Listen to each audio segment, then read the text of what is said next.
morning everyone, my name is LC and today we are here with another Marvel Mystic Mayhem video. In today's video we are doing the November tier list. So this is the more updated tier list that I have from last time. This updated for November because with the inclusion of Green Goblin now, gotta change things around because the meta has now changed and shifted. So we gotta rearrange things, see how characters have moved on, see how they progress, how they've fallen off, things like that. So we're gonna go over like the reason why I put these characters where they are, and there actually might also be some changes too. But I actually do want to know also, where would you guys rank these characters just individually on your own tier list?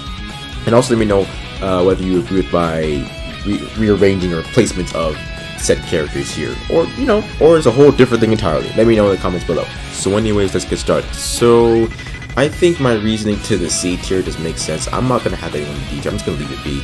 But yeah, I think my reasoning it's just I'm not using them. I don't think most people are. I've seen people use Falcon more recently, but I still at least for me, I still don't think he's all that. Like I think he's okay, but like he's not the person that I would go to for the most part. Like I would have to the content would really need to call for yeah, I need to use Falcon. But I don't. It's not gonna change. Same with Mr. Negative, Angela, Man-Thing, and Doppelganger. Just the content for me doesn't really call for them. I know Angela's kind of iffy because her AOE and things like that, but again, don't really have the need for these 5 characters here. For the B tier role, it's more or less the same thing. The Sleepwalker kind of gets a pass because there are some things he's actually really good at, but there are characters that kind of do what he does, but it's just mainly amplified. So it's I'm not really gonna turn towards Sleepwalker, but it's again if the content calls for it. But he's not a bad character by any means. Black Knight, honestly, I think I was too harsh on him at first, but he's still not great either. He's alright, but he's still not my go-to. But yeah, moving on to the A tier now, because things have quite changed with this current meta. And hear me out here, I know most 3-star characters should be in the S tier, and I think that is the case for this list, but I think some people might disagree with some 3-star characters that are on the A tier, and that's totally okay. You totally can disagree with me, but I feel like it makes sense to me. Silver Surfer, starting off with him, I think he's a high A tier character because the stuff that he does is very straightforward, but you know what I mean? Again, he's just a different version of Scarlet Witch essentially. He just focuses on the visual, his AoE instead. So it's while his damage is great, I'm sure you can stack him up to S tier, but it's where are you really gonna stick to? I've seen him in PvP. I think he's good there. If this was a PvP list, then I'd probably rearrange that. But this is just for I guess more PvE, yeah, PvE side of things, I guess, or just aspects of the game as a whole. So yeah, he's just high A. Again, he's good. The output damage is phenomenal, but other than that, I don't really see him being the main use of varying aspects of content, right? Maybe the Dragon Armor, he's good for that boss because the whole fighting enemies, the horde of enemies, right? Hordes of enemies, but yeah, he's good for AoE, and that's not bad to say either. That's just a good thing. But you know what I mean? It's not really my main focus for using the character in his way that he's designed. I don't have a need to use him that much. You know what I mean? Because I can get stuff done with every other character, right? Again, not to say he's bad. Mr. Fantastic, I do think he's good with the Fantastic Four team. With other members, he's still decent, but he's not as good. So that's the thing that kind of holds him back. His highlight does make him a bit better, as for most characters. I do think though, I don't think his highlight makes a huge difference though. I'll have to go back and check, but it's not really that much. But I will say him, of course, buffing up ultimate damage. I think that from his ultimate is good. That's good. Yeah, him with the Fantastic Four team, he's a very essential, very very essential character to that tag, obviously. But I think since this game is also kind of limited to 3 manual characters on the field, maybe that's why it kind of holds him back, because you can't have that 4th member on the team. I don't know, but he's just alright. Next up is Moon Girl, Devil Dinosaur. Honestly, I did not think I was gonna like them as a character, not as a character, but like just as a character in this game, because I just didn't know how well they're going to be designed. But once you get more souls into them, they're actually really fun to play with. So honestly, they're great as a controller. You get technically 2 extra characters on the field with Misty and the dinosaur, right? You can respawn Devil Dinosaur if he dies too, so that's actually pretty useful as well. And the controller buffs applied to the team. Can't forget the debuffs too, applied to enemies. Overall, honestly, pretty solid unit, no complaints.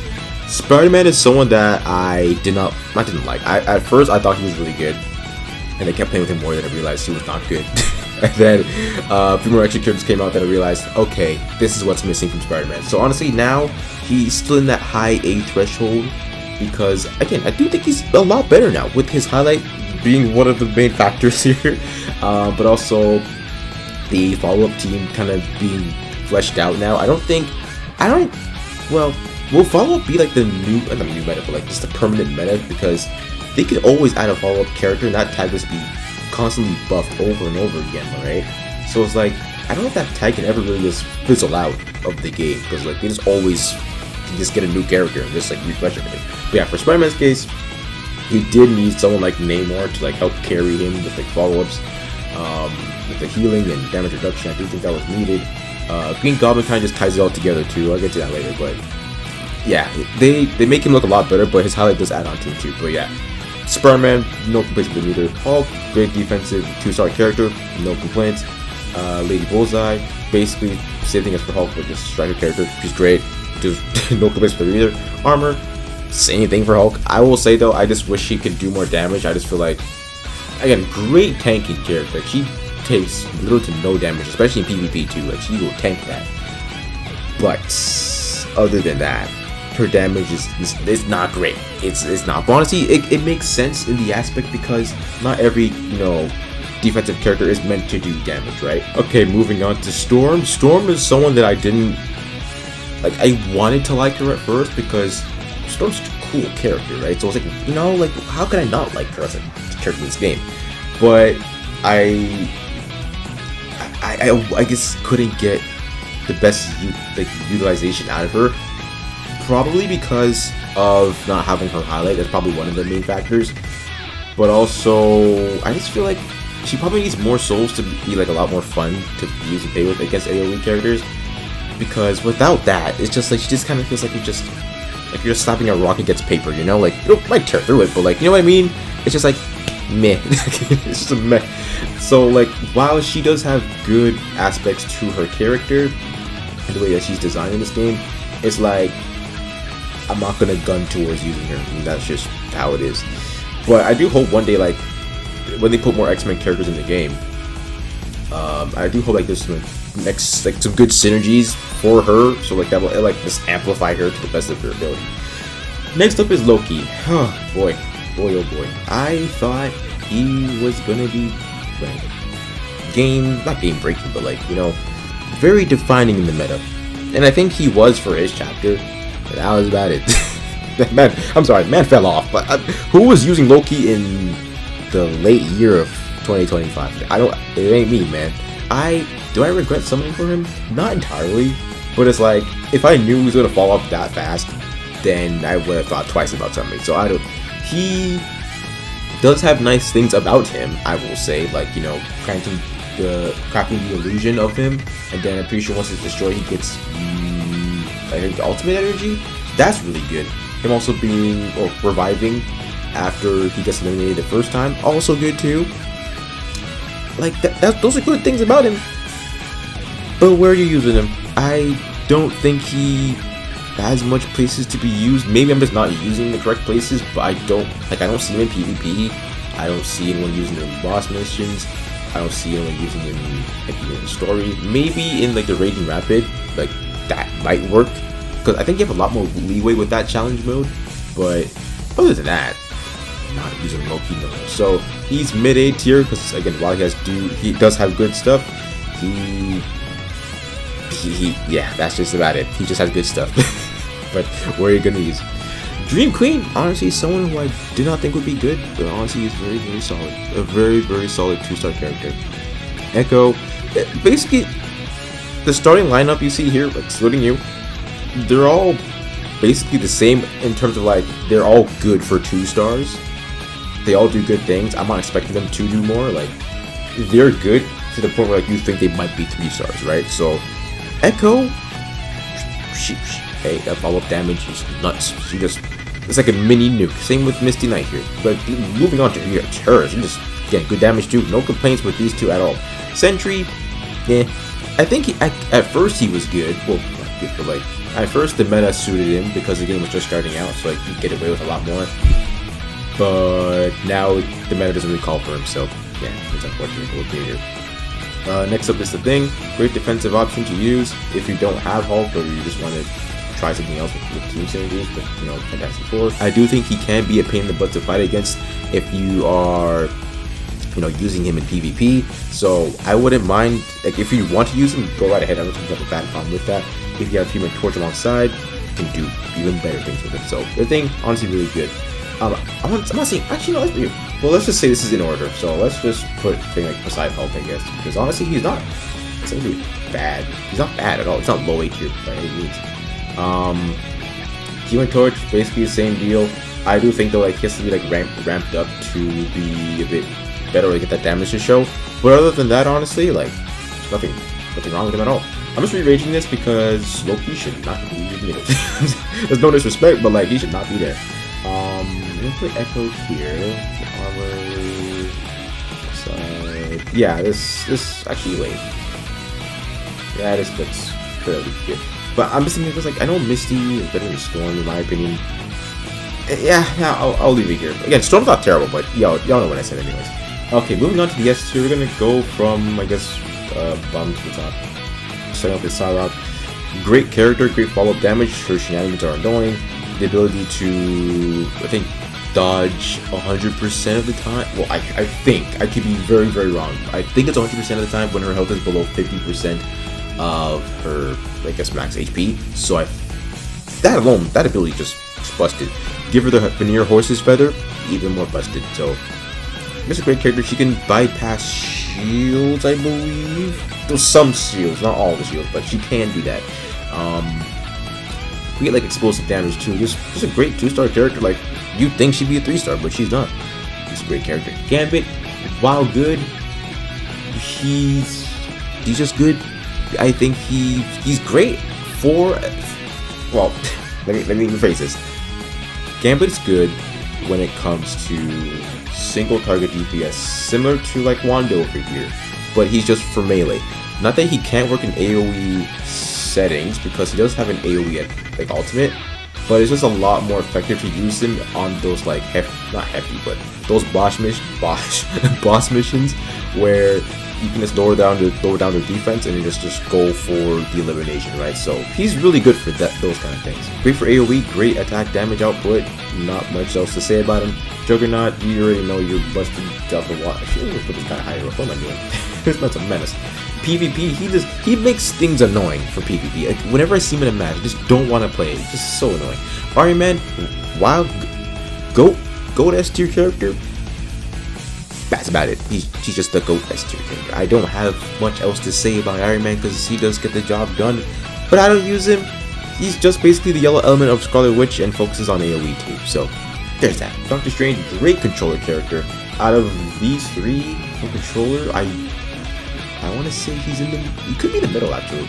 It's interchangeable because they all have the things that they all have the things that they focus on. But they all kind of do their own way of, like, they have their own way of carrying you, you know what I mean? It's all very, very weird. Let's just put these guys at an equal point. But yeah, Invisible Woman, love using her. The applying invisibility is great. You know, boosting the ultimate attack damage to your teammates, but like the enemies receive that debuff, so that's also nice. Applying blind too is also good. Back to Doctor Strange, you know, when he has a cosmic cube, he can gain more ultimate energy, things like that. That stuff, it's made for him. I'd rather him use that. He's just really, really fun character to use. Once you have his right equipped, even without it, he's still fun. Emma Frost, fun too. Once you get some souls into her, she's doing things that she doesn't even need to be doing.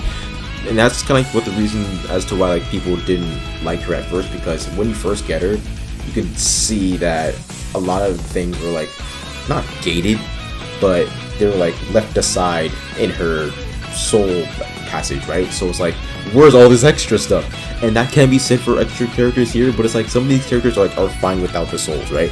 And in this case, it was very evident that she either needed souls or like the highlights like make her just stand out. But honestly, one or two souls into her, she's still like she's making your day. Next up, well, we read the Juggernaut. So yeah, next up is Scarlet Witch. Now, I know, contrary to belief, Scarlet Witch is not the best character here. She is freaking menace, but she's not the best character here. Great output of damage for single target characters. Her Chaos Blades are annoying if you're fighting against her, I'll say, but when you're using it, it's obviously fun, because they can, for the most part, depending on who you're fighting against, they can one-shot, and if you have souls into her, you can get those cards again. It's just a very fun time using the character. Again, high output damage, ultimate damage is really nice once buffed. Even when you don't buff it too, so does decent damage, but once it's buffed up, it's just even better, right? No complaints with Scarlet Witch. I do think she's kind of squishy, but I mean, yeah, hey, beggars can be choosers. So next up is Captain America, someone that we thought was garbage at first, but just turned out he needed his highlight and a little extra playtime. Honestly, he's still probably either one or two, like one or second spot of the best defensive character in the game. It's Juggernaut probably does take this place, but Captain America is like right up there because he's really good with his buffs that he provides for his teammates. Next up is Namor. I don't like, in this current meta, is Namor better than Green Goblin? He might be, because he has a lot of great stuff about him. Follow up, the healing, damage reduction, the AOE ultimate attack, like him also being able to bypass shields. It's all very good. It's all very good, but that's a whole kind of Green Goblin. To me, like Green Goblin just does a lot of crap ton of damage, and his follow up just adds on towards it. Like, I don't know, because these guys are both behemoths. Like, I will say Green Goblin, I think I like him more in terms of the output of damage he has, and the follow-ups, and the mana manipulation too, and his crits as well. Like, he just keeps going on and on. It's a lot, dude. It's honestly a lot. But Green Goblin for sure is like top 3 for S tier characters in my opinion. I will say though, it is evident that since this season is mainly predominant around him, that makes sense as to why he's so good. But I do think he's actually gonna age very, very well once this season like moves past him, because whether it's AOE, well, anyway, whether it's like more than one character on the field, like I do think he just has that in his bag. It's what he's made for. He's just made to do damage, you know what I mean? I just think he's just a follow-up version of Scarlet Witch, but just amplified to like 20, you know what I mean? So I think I'm gonna leave this list like it is right now, but I'm very skeptical because I kind of want to put Namor at the front, but I'm just gonna leave him here for now. So that is basically it for this tier list. I hope you guys enjoyed. Let me know what you guys think of the list itself. Let me know if you guys agree with the rearrangements / placements, or if you disagree with that as well. Or if you have your own list, I would love to know your order of these characters in the comment section below. With that being said, my name is LC. Have an amazing day. God bless, and I will catch you all in the next Marvel Mystic Mayhem video.